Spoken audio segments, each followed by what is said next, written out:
Hello, and thank you for once again taking 6 minutes to center with me. I've got some great news, people. I am a rich man, or at least I'm going to be in just a matter of weeks, and I almost missed out on it. Let me tell you what happened. I was looking for an email that someone had sent me that didn't show up in my inbox, so I go to my spam folder to see if it may have been accidentally sent there. And while I was there, I found an email from a Mr. James Williamson, who is the head of administrative affairs at the JFK airport. As it happens, there was a courier who came through with 2 cases. As he was stopped at the gates, he actually fled because he couldn't get through customs. Well, these 2 cases just happened to have my name and email address on them. As Mr. Williams went through these cases, he found what is estimated to be $10 million in each case. I'm going to be a recipient of $20 million.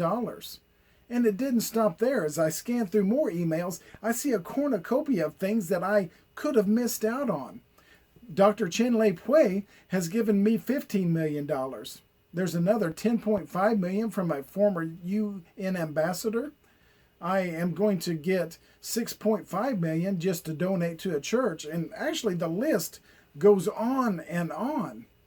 As I totaled up these bonuses that I'm going to get, it totaled to $78.7 million.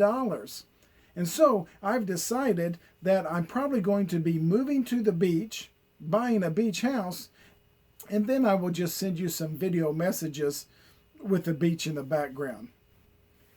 In all seriousness, I wonder how many people fall for that. And I also wonder why they fall for that. Is it because we confuse wealth with contentment and wealth with happiness? Publishers Clearinghouse makes millions of dollars of people buying the junk that they advertise because they think it might help their chances of winning that mega $1 million jackpot. Our casinos are full of people who just need that one lucky break in order to walk out a wealthy person. The result of all of these cases is that they walk out with less money in their pockets than they did before. Since the world is so confused about what riches really are, I thought maybe we should go to the source that we need. And of course that is the scriptures. Proverbs chapter 10 verse 22 reads, "The blessing of the Lord makes rich, and he adds no sorrow with it." In other words, the riches that God gives has no downside. Here's another one from Proverbs chapter 11 verse 4. "Riches do not profit in the day of wrath, but righteousness delivers from death." This proverb reminds us that riches won't get us to heaven, but righteousness will.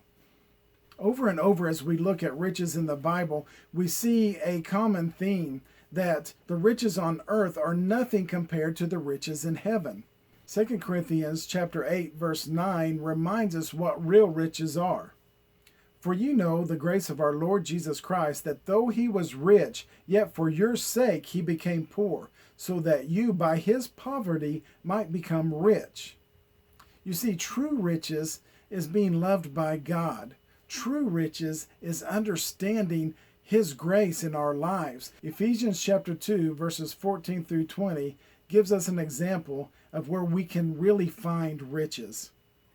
"For this reason I bow to my knees before the Father, from whom every family in heaven and on earth is named, that according to the riches of his glory may grant you to be strengthened with power through the Spirit in your inner being, so that Christ may dwell in your hearts through faith, that you, being rooted and grounded in love, may have the strength to comprehend with all the saints what is the breadth and the length and the height and the depth, and to know the love of Christ that surpasses knowledge, that you may be filled with all the fullness of God. Now to him who is able to do far more abundantly than all we ask or think, according to the power that is at work within us." As we look at that verse, we realize that there is vast treasure in the knowledge of Jesus Christ, because that knowledge of Jesus Christ is what gives us riches in heaven. It is that knowledge of his blood that cleanses us and saves us that allows us to have the inheritance that God promised to us in heaven. You see, as it turns out, I am far richer than that $78.7 million that is supposedly awaiting for me, because I have the riches of the knowledge of God. I have the riches of His blessing in my life. I have the hope of an inheritance in heaven. And because God has forgiven me, I have the peace that only He can provide. As it turns out, I'm a wealthy man after all, aren't I? And so are you. Thank you for taking 6 minutes to center with me.